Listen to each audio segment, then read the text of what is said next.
ಸುಳ್ಳ ಬಿದ್ದಿರ್ಲಿ ನೀವು ತಿಂಡಿಗೆ ಒದಿತೇವ ನಿಮ್ಮನ್ನ ಕುಂಡಿಗೆ ಹುಡಿ ಗೊತ್ತಾಕ್ ಬಂದಿ ಅಂತ ಅಂದ್ಯಾರಲ್ಲಿ ಹುಡಿ ಗೊತ್ತವ್ರು ನಾವಲ್ಲ ನಿಮ್ಮಂತ ಹುಚ್ಚಲ ಹೊಡ್ಯಾರ ಯಾಸ್ ಹರ್ಯಾಡ್ರ ಹುತ್ತ ಕೆತ್ತ ಬಡಿತೇವ ಮಾಟ ಮಂತ್ರ ಮಾಡ್ಸು ಹಾದ್ರಗಿತ್ತಿ ಮಕ್ಕಳ್ರ್ಯಾ ಇತ್ತೂರ್ ಹಾಕಿ ಆದ್ರೆ ಏನಾಯ್ತು ಬೇಲೂರ್ ಹಾಕಿ ಆದ್ರೆ ಏನಾತ ಇಬ್ರು ಕೂಡಿ ಏನ್ ಹರ್ಕೊಂಡ್ರಿಲಿ ಸುಳಿ ದನ ಕಾಯಕಂತ ಒಂದು ಬಡಿಗೆ ಇಟ್ಟಿರ್ತೀವಿ ನಿಮ್ಮಂತ ಲೌಡ್ಯಾರ ಹಚ್ಚಿ ಕಟ್ಯಾಕಂತೇಳಿ ಮಾಡಿಸಿಟ್ಟಿವಿ ಒಂದು ಬೆತ್ತದ ಬಡಿಗೆ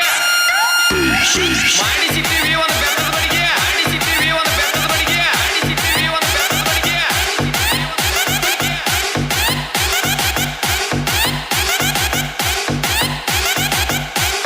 ಸುಳ್ಳ ಬಿದ್ದಿರ್ಲಿ ನೀವು ತಿಂಡಿಗೆ ಒದಿತೇವ ನಿಮ್ಮನ್ನ ಕುಂಡಿಗೆ ಹುಡಿ ಗೊತ್ತಾಕ್ ಬಂದಿ ಅಂತ ಅಂದ್ಯಾರಲ್ಲಿ ಹುಡಿ ಗೊತ್ತವ್ರು ನಾವಲ್ಲ ನಿಮ್ಮಂತ ಹುಚ್ಚಲ ಹೊಡ್ಯಾರ ಯಾಸ್ ಹರ್ಯಾಡ್ರ ಹುತ್ತ ಕೆತ್ತ ಬಡಿತೇವ